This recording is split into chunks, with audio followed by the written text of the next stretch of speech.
ഇന്നത്തെ പ്രധാന വാർത്തകൾ. ബി.ജെ.പി സ്ഥാനാർത്ഥി സന്ദീപ് വാര്യർ കോൺഗ്രസിൽ ചേർന്നു.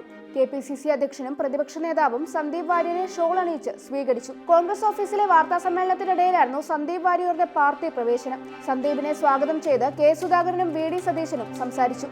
അതേസമയം അപ്രസിദ്ധമായ വ്യക്തി അപ്രസിദ്ധമായ പാർട്ടിയിലേക്ക് പോകുന്നുവെന്നാണ് പ്രകാശ് ജാവേദ്കർ ഇതിനോട് പ്രതികരിച്ചത്. വയനാട് ഉരുൾപൊട്ടൽ ദുരന്തത്തിന് ഇരയായവരുടെ കടം എഴുതിത്തള്ളാൻ നിർദ്ദേശിക്കില്ലെന്ന് റിസർവ് ബാങ്ക്. സംസ്ഥാന സർക്കാരിന്റെ ദില്ലിയിലെ പ്രത്യേക പ്രതിനിധി കെ.വി. തോമസ് നൽകിയ കത്തിലാണ് റിസർവ് ബാങ്ക് മറുപടി നൽകിയത്. മൊറട്ടോറിയമോ ബാധ്യതകളുടെ പുനർക്രമീകരണവുമാണ് നിലവിൽ സാധ്യമായ വഴി. ഇക്കാര്യത്തിൽ അതാത് ബാങ്കുകൾ ആവശ്യമായ തീരുമാനമെടുക്കണമെന്നും RBI വ്യക്തമാക്കി.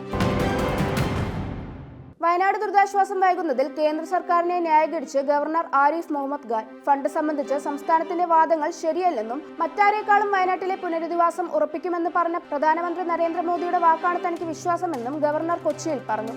സംസ്ഥാന സർക്കാർ കയ്യിലുള്ള ഫണ്ട് ചെലവാക്കാൻ തയ്യാറാകില്ലെന്ന് കുറ്റപ്പെടുത്തിയ ഗവർണർ കൃത്യമായ കണക്കുകൾ കേന്ദ്രത്തെ ബോധിപ്പിച്ചാൽ ഫണ്ട് കിട്ടുമെന്നും പറഞ്ഞു. ബി.ജെ.പി വിട്ട് കോൺഗ്രസിൽ ചേർന്ന സന്ദീപ് വാര്യർക്ക് ഫേസ്ബുക്കിലൂടെ മറുപടിയുമായി ബി.ജെ.പി നേതാവ് പത്മജ വേണുഗോപാൽ. മുങ്ങാൻ പോകുന്ന കപ്പലിലേക്കാണ് സന്ദീപ് വാര്യർ കയറിയതെന്നും സ്നേഹത്തിന്റെ കടയിലല്ല അംഗത്വം എടുത്തതെന്നും വെറുപ്പിന്റെയും പാപികളുടെയും ഇടയിലേക്കാണ് എത്തിയിരിക്കുന്നതെന്നും പത്മജ വേണുഗോപാൽ ഫേസ്ബുക്കിൽ കുറിച്ചു. ഇനി ഇത്രയും കാലം പറഞ്ഞതൊക്കെ വിഴുങ്ങണ്ടേയെന്നും ഇപ്പോഴത്തെ തീരുമാനം തെറ്റായിരിക്കുമെന്ന് കാലം തെളിയിക്കുമെന്നും പത്മജ വേണുഗോപാൽ പറഞ്ഞു. സന്ദീപ് വാര്യർ ബി.ജെ.പി വിട്ടത് നന്നായെന്ന് CPM സംസ്ഥാന സെക്രട്ടറി M.V. ഗോവിന്ദൻ. തങ്ങൾക്ക് നയമാണ് പ്രധാനം. ഒരാളുടെ ഭൂതകാലം മാത്രം നോക്കി തള്ളിപ്പറയാനാകില്ലെന്നും അദ്ദേഹം പറഞ്ഞു. നിലപാട് വ്യക്തമാക്കിയാൽ അതനുസരിച്ച് പാർട്ടി നിലപാടെടുക്കും. വ്യക്തികളല്ല, നയമാണ് പ്രധാനം. സന്ദീപ് ഇതുവരെ നയം വ്യക്തമാക്കിയിരുന്നില്ല. ഇടതിനോടൊപ്പം നിൽക്കുമെന്ന് അദ്ദേഹം പറഞ്ഞിട്ടുമില്ല. കൊടകര കരുവന്നൂർ ഡീൽ കോൺഗ്രസിൽ ചേരാൻ വേണ്ടി ഇപ്പോൾ പറയുന്നുണ്ടെന്നും ഗോവിന്ദൻ പ്രതികരിച്ചു. സന്ദീപ് വാര്യരുടെ കോൺഗ്രസ് പ്രവേശനത്തെ സ്വാഗതം ചെയ്ത് മുസ്ലിം ലീഗ് നേതാവ് P.K. കുഞ്ഞാലിക്കുട്ടി. സന്ദീപ് വാര്യർ മതേതരത്തിന്റെ വഴിയിൽ വന്നത് സ്വാഗതം ചെയ്യുന്നുവെന്ന് കുഞ്ഞാലിക്കുട്ടി പറഞ്ഞു. സന്ദീപ് വാര്യർ എടുത്തത് ശരിയായ തീരുമാനമാണെന്നും കുഞ്ഞാലിക്കുട്ടി പറഞ്ഞു.